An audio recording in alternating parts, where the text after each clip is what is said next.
While Miss Linton moped about the park and garden, always silent and almost always in tears, and her brother shut himself up among books that he never opened, wearying, I guessed, with a continual vague expectation that Catherine, repenting her conduct, would come out of her own accord to ask pardon and seek a reconciliation, and she fasted pertinaciously, under the idea, probably, that at every meal Edgar was ready to choke for her absence, and pride alone held him from running to cast himself at her feet.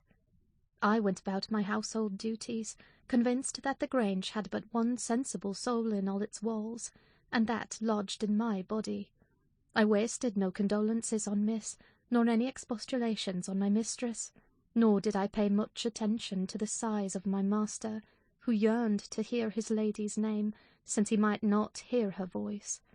I determined they should come about as they pleased for me, and though it was a tiresomely slow process, I began to rejoice at length in a faint dawn of its progress, as I thought at first. Mrs. Linton, on the third day, unbarred her door, and having finished the water in her pitcher and decanter, desired a renewed supply, and a basin of gruel, for she believed she was dying. That I set down as a speech meant for Edgar's ears. I believed no such thing, so I kept it to myself, and brought her some tea and dried toast. She ate and drank eagerly, and sank back on her pillow again, clenching her hands and groaning. "Oh, I will die!" she exclaimed. "Since no one cares anything about me. I wish I had not taken that." Then a good while after I heard her murmur, "No, I'll not die. He'd be glad. He does not love me at all. He would never miss me." "Did you want anything, ma'am?" I inquired, still preserving my external composure, in spite of her ghastly countenance and strange, exaggerated manner. "What is that apathetic being doing?" she demanded, pushing the thick and tangled locks from her wasted face. "Has he fallen into a lethargy, or is he dead?" "Neither," replied I. "If you mean Mr. Linton, he's tolerably well, I think, though his studies occupy him rather more than they ought. He is continually among his books, since he has no other society." I should not have spoken so if I had known her true condition, but I could not get rid of the notion that she acted a part of her disorder. "Among his books!" she cried, confounded. "And I dying? I on the brink of the grave? My God! Does he know how I'm altered?" continued she, staring at her reflection in a mirror hanging against the opposite wall. "Is that Catherine Linton? He imagines me in a pet. In play, perhaps. Cannot you inform him that it is frightful earnest?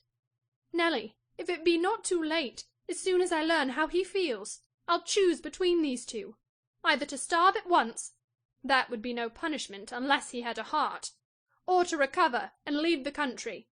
Are you speaking the truth about him now? Take care. Is he actually so utterly indifferent for my life?"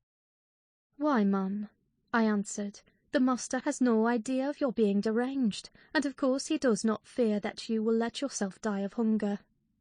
"You think not? Cannot you tell him I will?" she returned. "Persuade him. Speak of your own mind. Say you are certain I will." "No, you forget, Mrs. Linton," I suggested, "that you have eaten some food with a relish this evening, and tomorrow you will perceive its good effects." "If I were only sure it would kill him," she interrupted, "I'd kill myself directly. These 3 awful nights have never closed my lids, and oh, I've been tormented. I've been haunted, Nelly. But I begin to fancy you don't like me. How strange! I thought, though everybody hated and despised each other, they could not avoid loving me. And they have all turned to enemies in a few hours. They have, I'm positive, the people here. How dreary to meet death, surrounded by their cold faces. Isabella, terrified and repelled, afraid to enter the room, it would be so dreadful to watch Catherine go.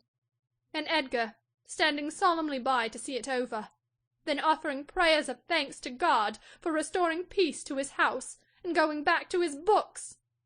What in the name of all that feels has he to do with books when I am dying?" She could not bear the notion which I had put into her head of Mr. Linton's philosophical resignation. Tossing about, she increased her feverish bewilderment to madness, and tore the pillow with her teeth, then raising herself up all burning, desired that I would open the window. We were in the middle of winter, the wind blew strong from the northeast, and I objected. Both the expressions flitting over her face and the changes of her moods began to alarm me terribly, and brought to my recollection her former illness, and the doctor's injunction that she should not be crossed. A minute previously she was violent, now supported on one arm, and not noticing my refusal to obey her, she seemed to find childish diversion in pulling the feathers from the rents she had just made, and ranging them on the sheet according to their different species. Her mind had strayed to other associations. "That's a turkey's," she murmured to herself. "And this is a wild duck's. And this is a pigeon's. Ah! They put pigeons' feathers in the pillows. No wonder I couldn't die. Let me take care to throw it on the floor when I lie down. And here is a moorcock's. And this, I should know it among 1,000. It's a lapwing's. Bonny bird, wheeling over our heads in the middle of the moor. It wanted to get to its nest, for the clouds had touched the swells, and it felt rain coming. This feather was picked up from the heath. The bird was not shot. We saw its nest in the winter, full of little skeletons. Heathcliff set a trap over it, and the old ones dared not come. I made him promise he'd never shoot a lapwing after that, and he didn't.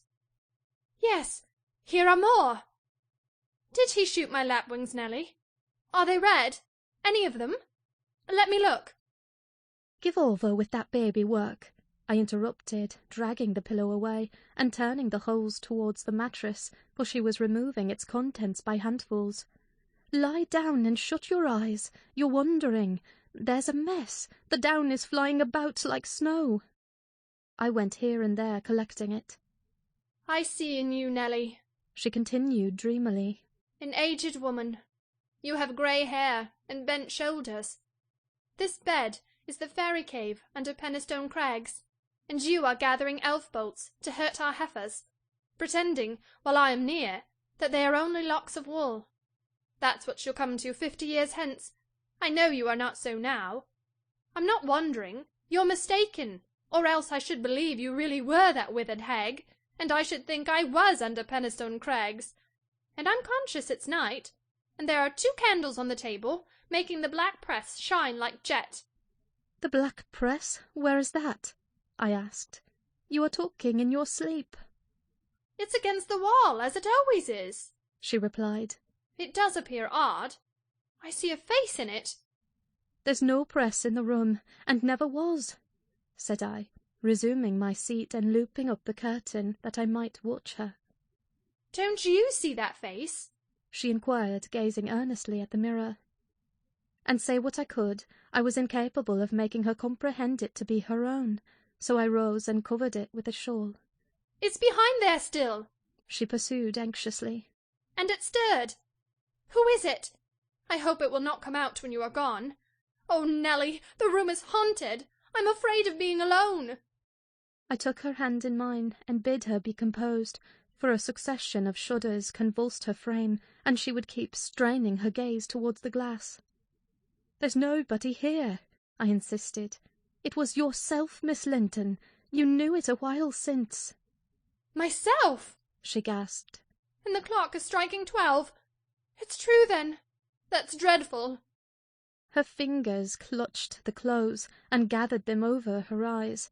I attempted to steal to the door with an intention of calling her husband, but I was summoned back by a piercing shriek. The shawl had dropped from the frame. "Why, what is the matter?" cried I. "Who is coward now? Wake up! That is the glass, the mirror, Mrs. Linton, and you see yourself in it, and there am I, too, by your side." Trembling and bewildered, she held me fast, but the horror gradually passed from her countenance. Its paleness gave place to a glow of shame. "Oh, dear! I thought I was at home," she sighed. "I thought I was lying in my chamber at Wuthering Heights. Because I'm weak, my brain got confused, and I screamed unconsciously. Don't say anything, but stay with me. I dread sleeping. My dreams appall me." "A sound sleep would do you good, ma'am," I answered, and I hope this suffering will prevent your trying starving again." "Oh, if I were but in my own bed, in the old house," she went on bitterly, wringing her hands. "and that wind sounding in the firs by the lattice. Do let me feel it. It comes straight down the moor. Do let me have one breath." To pacify her, I held the casement ajar a few seconds. A cold blast rushed through. I closed it and returned to my post. She lay still now, her face bathed in tears. Exhaustion of body had entirely subdued her spirit. Our fiery Catherine was no better than a wailing child. "How long is it since I shut myself in here?" she asked, suddenly reviving. "It was Monday evening," I replied, "and this is Thursday night, or rather Friday morning at present." "What? Of the same week?" she exclaimed. "Only that brief time?" "Long enough to live on nothing but cold water and ill temper," observed I. "Well, it seems a weary number of hours," she muttered doubtfully. "It must be more. I remember being in the parlour after they had quarrelled, and Edgar being cruelly provoking, and me running into this room desperate. As soon as ever I had barred the door, utter blackness overwhelmed me, and I fell on the floor. I couldn't explain to Edgar how certain I felt of having a fit, or going raging mad, if he persisted in teasing me. I had no command of tongue or brain, and he did not guess my agony, perhaps. It barely left me sense to try to escape from him and his voice. Before I recovered sufficiently to see and hear, it began to be dawn. And, Nelly, I'll tell you what I thought, and what has kept recurring and recurring till I feared for my reason. I thought, as I lay there, with my head against that table leg, and my eyes dimly discerning the grey square of the window, that I was enclosed in the oak-panelled bed at home, and my heart ached with some great grief which, just waking, I could not recollect. I pondered and worried myself to discover what it could be, and most strangely, the whole last 7 years of my life grew a blank. I did not recall that they had been at all. I was a child, my father was just buried, and my misery arose from the separation that Hindley had ordered between me and Heathcliff. I was laid alone, for the first time, and rousing from a dismal doze after a night of weeping, I lifted my hand to push the panels aside. It struck the table-top. I swept it along the carpet, and then memory burst in. My late anguish was swallowed in a paroxysm of despair. I cannot say why I felt so wildly wretched. It must have been temporary derangement, for there is scarcely cause. But, supposing at 12 years old I had been wrenched from the Heights, and every early association, and my all in all, as Heathcliff was at that time, and been converted at a stroke into Mrs. Linton, the lady of Thrushcross Grange, and the wife of a stranger, in exile, and outcast, thenceforth, from what had been my world. You may fancy a glimpse of the abyss where I grovelled. Shake your head as you will, Nelly, you have helped to unsettle me. You should have spoken to Edgar, indeed you should, and compelled him to leave me quiet. Oh, I'm burning! I wish I were out of doors. I wish I were a girl again, half savage and hardy, and free, and laughing at injuries, not maddening under them. Why am I so changed? Why does my blood rush into a hell of tumult at a few words? I'm sure I should be myself, were I once among the heather on those hills. Open the window again wide. Fasten it open. Quick! Why don't you move? Because I won't give you your death of cold, I answered. You won't give me a chance of life, you mean, she said sullenly. However, I'm not helpless yet. I'll open it myself. And sliding from the bed before I could hinder her, she crossed the room, walking very uncertainly, threw it back and bent out, careless of the frosty air that cut about her shoulders as keen as a knife. I entreated, and finally attempted to force her to retire, but soon found her delirious strength much surpassed mine. She was delirious, I became convinced by her subsequent actions and ravings. There was no moon, and everything beneath lay in misty darkness. Not a sight gleamed from any house, far or near. All had been extinguished long ago, and those at Wuthering Heights were never visible. Still, she asserted she caught their shining. Look! She cried eagerly. That's my room with the candle in it, and the trees swaying before it, and the other candle is in Joseph's garret. Joseph sits up late, doesn't he? He's waiting till I come home, that he may lock the gate. Well, he'll wait a while yet. It's a rough journey, and a sad heart to travel it, and we must pass by Gimmerton Kirk to go that journey. We've braved its ghosts often together, and dared each other to stand among the graves and ask them to come. But Heathcliff, if I dare you now, will you venture? If you do, I'll keep you. I'll not lie there by myself. They may bury me 12 feet deep and throw the church down over me, but I won't rest till you are with me. I never will. She paused, and resumed with a strange smile. He's considering. He'd rather I'd come to him. Find a way, then, not through that kirkyard. You are slow. Be content. You always followed me. Perceiving it vain to argue against her insanity, I was planning how I could reach something to wrap about her without quitting my hold of herself, for I could not trust her alone by the gaping lattice, when, to my consternation, I heard the rattle of the door-handle, and Mr. Linton entered. He had only then come from the library, and in passing through the lobby had noticed our talking, and been attracted by curiosity, or fear, to examine what it signified at that late hour. "Oh, sir!" I cried, checking the exclamation risen to his lips at the sight which met him, and the bleak atmosphere of the chamber. "My poor mistress is ill, and she quite masters me. I cannot manage her at all. Pray, come and persuade her to go to bed. Forget your anger, for she's hard to guide any way but her own." "Catherine ill?" he said, hastening to us. "Shut the window, Ellen. Catherine, why—" He was silent.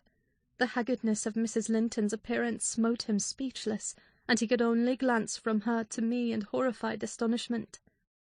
"She's been fretting here," I continued, "and eating scarcely anything, and never complaining. She would admit none of us till this evening, and so we couldn't inform you of her state, as we were not aware of it ourselves. But it is nothing." I felt I uttered my explanations awkwardly. The master frowned. "It is nothing, is it, Ellen Dean?" he said sternly. "You shall account more clearly for keeping me ignorant of this." And he took his wife in his arms, and looked at her with anguish. At first she gave him no glance of recognition. He was invisible to her abstracted gaze. The delirium was not fixed, however. Having weaned her eyes from contemplating the outer darkness, by degrees she centred her attention on him, and discovered who it was that held her. "Ah, you are come, are you, Edgar Linton?" she said with angry animation. "You are one of those things that are ever found when least wanted, and when you are wanted, never. I suppose we shall have plenty of lamentations now. I see we shall. But they can't keep me from my narrow home out yonder, my resting place, where I'm bound before spring is over. There it is, not among the Lintons, mind, under the chapel roof, but in the open air, with a headstone, and you may please yourself whether you go to them or come to me." "Catherine, what have you done?" commenced the master. "Am I nothing to you any more? Do you love that wretch Heath—" "Hush!" cried Mrs. Linton. "Hush, this moment! You mention that name, and I end the matter instantly by a spring from the window. What you touch at present you may have, but my soul will be on that hilltop before you lay hands on me again. I don't want you, Edgar. I'm past wanting you. Return to your books. I'm glad you possess a consolation, for all you had in me is gone." "Her mind wanders, sir," I interposed. "She has been talking nonsense the whole evening. But let her have her quiet and proper attendance, and she'll rally. Hereafter we must be cautious how we vex her." "I desire no further advice from you," answered Mr. Linton. "You knew your mistress's nature, and you encouraged me to harass her, and not to give me one hint of how she's been these 3 days. It was heartless. Months of sickness could not cause such a change." I began to defend myself, thinking it too bad to be blamed for another's wicked waywardness. "I knew Mrs. Linton's nature to be headstrong and domineering," cried I, "but I didn't know that you wished to foster her fierce temper. I didn't know that, to humour her, I should wink at Mr. Heathcliff. I performed the duty of a faithful servant in telling you, and I have got a faithful servant's wages. Well, it will teach me to be careful next time. Next time you may gather intelligence for yourself. The next time you bring a tale to me, you shall quit my service, Ellen Dean, he replied. You'd rather hear nothing about it, I suppose, then, Mr. Linton, said I. Heathcliff has your permission to come a-courting to Miss, and to drop in at every opportunity your absence offers, on purpose to poison the mistress against you. Confused as Catherine was, her wits were alert at applying our conversation. Ah! Nelly has played traitor, she exclaimed passionately. Nelly is my hidden enemy. You witch! So you do seek elf bolts to hurt us. Let me go, and I'll make her rue.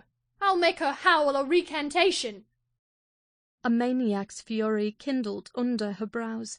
She struggled desperately to disengage herself from Linton's arms. I felt no inclination to tarry the event, and, resolving to seek medical aid on my own responsibility, I quitted the chamber.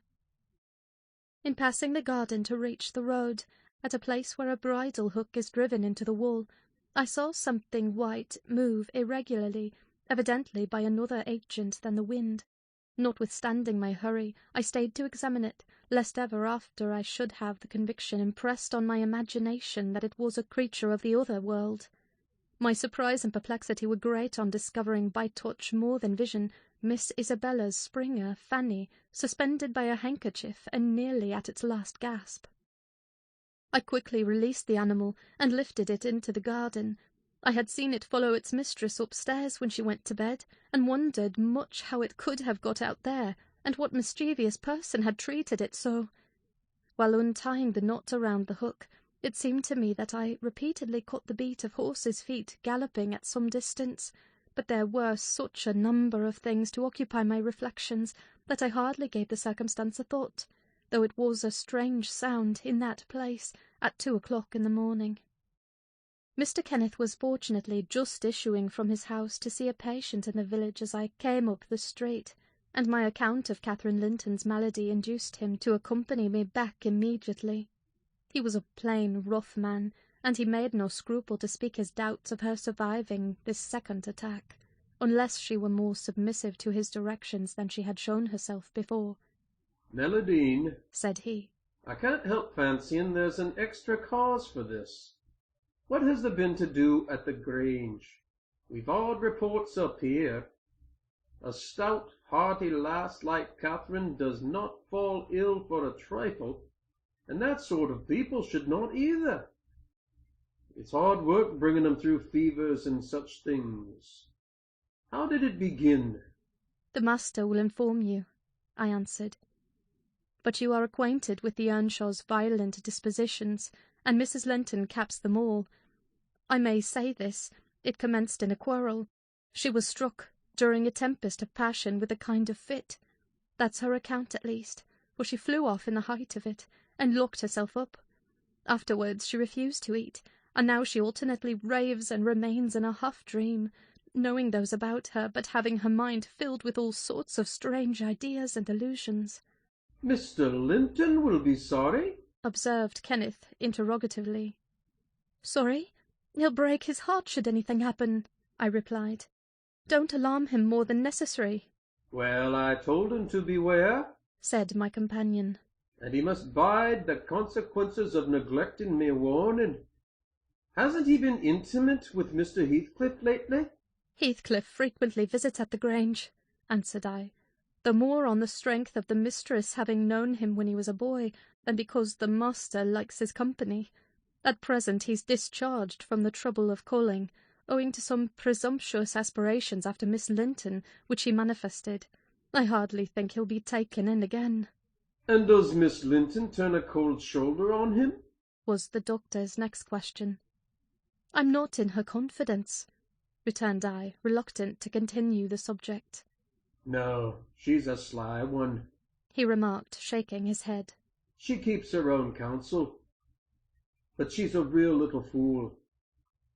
I have it from good authority that last night, and a pretty night it was, she and Heathcliff were walking in the plantation at the back of your house above 2 hours, and he pressed her not to go in again, but just mount his horse and away with him. My informant said she could only put him off by pledging her word of honour to be prepared on their first meeting after that. When it was, he didn't hear. But you urge Mr. Linton to look sharp. The news filled me with fresh fears. I outstripped Kenneth and ran most of the way back. The little dog was yelping in the garden yet. I spared a minute to open the gate for it, but instead of going to the house door, it coursed up and down, snuffing the grass, and would have escaped to the road had I not seized it and conveyed it in with me. On ascending to Isabella's room, my suspicions were confirmed. It was empty. Had I been a few hours sooner, Mrs. Linton's illness might have arrested her rash step. But what could be done now? There was a bare possibility of overtaking them if pursued instantly. I could not pursue them, however, and I dared not rouse the family and fill the place with confusion, still less unfold the business to my master, absorbed as he was in his present calamity, and having no heart to spare for a second grief. I saw nothing for it but to hold my tongue, and suffer matters to take their course, and Kenneth being arrived, I went with a badly composed countenance to announce him. Catherine lay in a troubled sleep. Her husband had succeeded in soothing the excess of frenzy. He now hung over her pillow, watching every shade and every change of her painfully expressive features. The doctor, on examining the case for himself, spoke hopefully to him of its having a favourable termination, if we could only preserve around her a perfect and constant tranquillity. To me, he signified the threatening danger was not so much death as permanent alienation of intellect. I did not close my eyes that night, nor did Mr. Linton. Indeed, we never went to bed, and the servants were all up long before the usual hour, moving through the house with stealthy tread, and exchanging whispers as they encountered each other in their vocations. Everyone was active but Miss Isabella, and they began to remark how sound she slept. Her brother, too, asked if she had risen, and seemed impatient for her presence, and hurt that she showed so little anxiety for her sister-in-law. I trembled lest he should send me to call her, but I was spared the pain of being the first proclaimant of her flight. One of the maids, a thoughtless girl, who had been on an early errand to Gimmerton, came panting upstairs, open-mouthed, and dashed into the chamber, crying, "Oh dear, dear, what mun we have next? Master, master, our young lady!" "Hold your noise!" cried I hastily, enraged at her clamorous manner. "Speak lower, Mary. What is the matter?" said Mr. Linton. "What ails your young lady?" She's gone! She's gone! Young Heathcliff's run off with her!" gasped the girl. "That is not true!" exclaimed Linton, rising in agitation. "It cannot be! How has the idea entered your head? Ellen Dean, go and seek her. It is incredible. It cannot be!" As he spoke, he took the servant to the door, and then repeated his demand to know her reasons for such an assertion. "Why, I met on the road a lad that fetches milk here," she stammered. "and he asked whether we weren't in trouble at the Grange. I thought he meant for Mrs. sickness, so I answered yes. Then says he, there's somebody gone after him, I guess. I stared. I saw he knew naught about it, and he told how a gentleman and lady had stopped to have a horse's shoe fastened at a blacksmith's shop 2 miles out of Gimmerton, not very long after midnight. And how the blacksmith's lass had got up to spy who they were. She knew them both directly, and she noticed the man, Heathcliff it was, she felt certain. Nobody could mistake him, besides. Put a sovereign in her father's hand for payment. The lady had a cloak about her face, but having desired a sup of water, while she drank it fell back, and she saw her very plain. Heathcliff held both bridles as they rode on, and they set their faces from the village, and went as fast as the rough roads would let them. The lass said nothing to her father, but she told it all over Gimmerton this morning." I ran and peeped, for form's sake, into Isabella's room, confirming, when I returned, the servant's statement. Mr. Linton had resumed his seat by the bed. On my re-entrance he raised his eyes, read the meaning of my blank aspect, and dropped them without giving an order or uttering a word. "Are we to try any measures for overtaking and bringing her back?" I inquired. "How should we do?" "She went of her own accord," answered the master. "She had a right to go if she pleased. Trouble me no more about her. Hereafter she is only my sister in name, not because I disown her, but because she has disowned me." And that was all he said on the subject. He did not make a single inquiry further, or mention her in any way, except directing me to send what property she had in the house to her fresh home, wherever it was, when I knew it.